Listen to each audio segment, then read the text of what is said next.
মুক্ত ব্যাংককে রক্ষা করার জন্য আমরা যদি এক হয়ে যাই, তাহলে আপনাদের অর্থনৈতিক টাকা ফাঁকি দিয়েছেন। 10টা পয়েন্টের উপরে আপনারা দিয়ে স্বাক্ষর করেছেন। কখন কোন সার্চ কমিটির মাধ্যমে এমডি চেয়ারম্যান, আমরা সেই চেষ্টাই আমরা অবিরাম চালিয়ে যাচ্ছি, কিন্তু আপনারা আমাদেরকে সহযোগিতা আমরা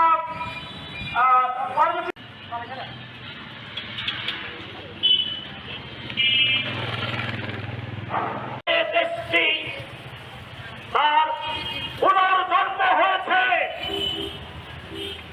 সেকে ইসলামী ব্যাংক বাংলাদেশ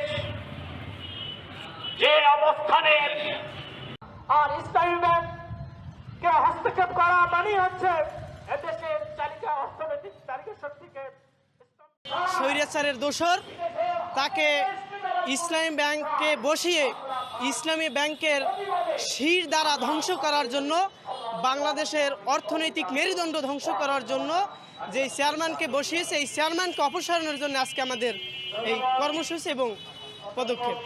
যারা ইসলামের গ্রাহক রয়েছি, আমরা আমাদের অর্থনৈতিক নিরাপত্তায় নিয়ে শঙ্কিত রয়েছি এবং ইসলামী ব্যাংক থেকে এ পর্যন্ত যে খুরশিদ আলম এবং তার দোসর আলম, তারা একইভাবে এভাবে লুটপাট করে নিয়ে গেছে অনেক টাকা। সেই দোসরদেরকে আবার এই সরকারের সময় তাদেরকে আবার চেয়ারম্যান করা হয়েছে। আমরা চাই এই ইসলামী ব্যাংক যে এর আগে অর্থাৎ 2024-এর পরে সালাম গ্রুপ যাওয়ার পরে যাদের মাধ্যমে এই ব্যাংকটি সুন্দর সুচারুরূপে পরিচালিত হয়ে আসছিল, তাদেরকে যেন নিয়োগ দেওয়া হয়, অথবা অন্য একজন ভালো অর্থনীতিবিদ, মানুষ ইমানদার, যারা ইসলামী অর্থনীতি বোঝেন, তাদেরকে নিয়োগ দেওয়া হোক। তৃতীয় দিনের মতো আজকে মানববন্ধনে দাঁড়িয়েছি। নতুন করে ইসলামী ব্যাংকের চেয়ারম্যানকে নিয়োগ দেওয়া হয়েছে অবৈধভাবে, যেটি কোনো নিয়মের মধ্যে পড়ে না, এবং আমাদের ডক্টর ওমর ফারুক যে ছিলেন ম্যানেজিং ডিরেক্টর, তাকেও অপসারণ করা হয়েছে অবৈধভাবে।